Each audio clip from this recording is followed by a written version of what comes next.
years, he was the world's richest man, and he could have kept it all. But Bill Gates believes in giving back.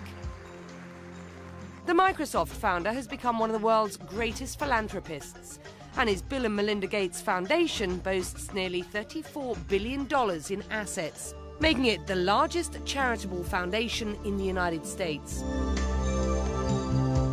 A significant portion of its funds go to the fight against HIV/AIDS, an issue Gates has worked on for some time. In 2008, he paired up with Bono's Red campaign to raise money and awareness for the pandemic. And this week, he's played a key role in the Vienna 2010 AIDS conference, where he said he believes the world is moving closer to an effective vaccine. Giving back in the biggest of ways, Bill Gates is your connector of the day. I wanted you to consider the numbers. AIDS has killed 25 million people since the pandemic began 30 years ago, and there are still 33 million people around the world living with HIV/AIDS. And to date, there is no cure and no vaccine. Well, you asked to hear from him, so today your connector of the day is Bill Gates, who explained to me just how far we've come in the battle against HIV/AIDS. Well, what's amazing is that we've scaled up to over 5 million people on treatment. And that's a huge increase. It's based on a lot of generosity, a lot of good execution. We also have a lot of progress in the science. We don't yet have a vaccine, but we have good progress there. We have some new prevention tools like a gel that women can use that is very likely to be available in the years ahead. You've called for greater funding and better prevention. Can you enlarge on that for me?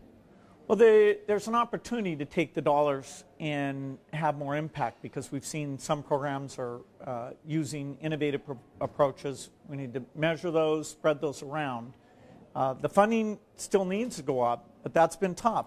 As governments are cutting their budgets, global health aid has been one of the things, which unfortunately means that the poorest are suffering because of the events in the rich world. With regard to funding, there are those here at the conference who have been talking about criminal negligence. Would you use that turn of phrase? No, that's not the phrase I'd use. I'm not sure that motivates the donors. And I think you got to acknowledge that substantial generosity was forthcoming. Which countries are doing a good job from a donor perspective? Well, by far the most generous on AIDS is the United States through its PEPFAR program. That's by far the biggest, and its donation to the Global Fund, which is the largest. So, the U.S. picked up on this under President Bush, and that's continued. There are people who are unhappy that it's not increasing much now. Because the overall global health budget has not been increasing much. And, I know those dollars are very successful, so certainly in the U.S. I tell the success story because I do think this is money well spent. Let's talk about vaccines. In 2005, I think I'm right in saying that you said that you would eat your hat if a vaccine were developed in the next decade. Are we any closer to getting a vaccine at this point? Yes, we are much closer, and I would love to eat my hat if we had a vaccine out in 5 years. The best case is probably more like an 8-year time frame, and even that is not necessarily what will happen. Nobody knows for sure, but we understand the virus far better. We have some new antibodies. I was sitting with a group of researchers this morning, and it's very exciting.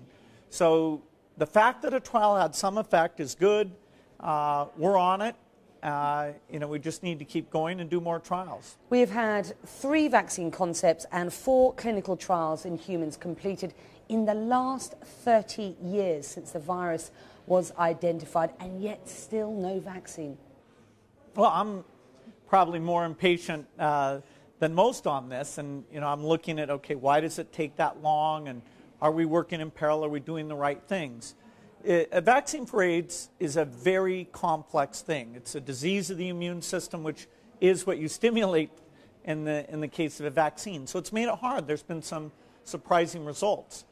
Some of those that now have been surprising on a positive side. The third trial we did had some effect. The second one looked to confusingly even have a negative effect. So taking the information from the trial that completed in 2009, there's about 3 or 4 trials that will get started in the next few years, and they won't take as long. They're designing them to be more like a 3 or 4 year time frame, and the data from that will let us do another round, and that's where you get kind of the best case. If you could just do 2 more rounds, you might have something that would have substantial effect. MM has written to us and asks, if the vaccine were to be available, who would get access to it and who would control it? Well, vaccines for public health emergencies like AIDS will be made for everyone, and fortunately vaccine manufacturing is simple enough. All we need to do is invent it, and then we'll get it rolled out.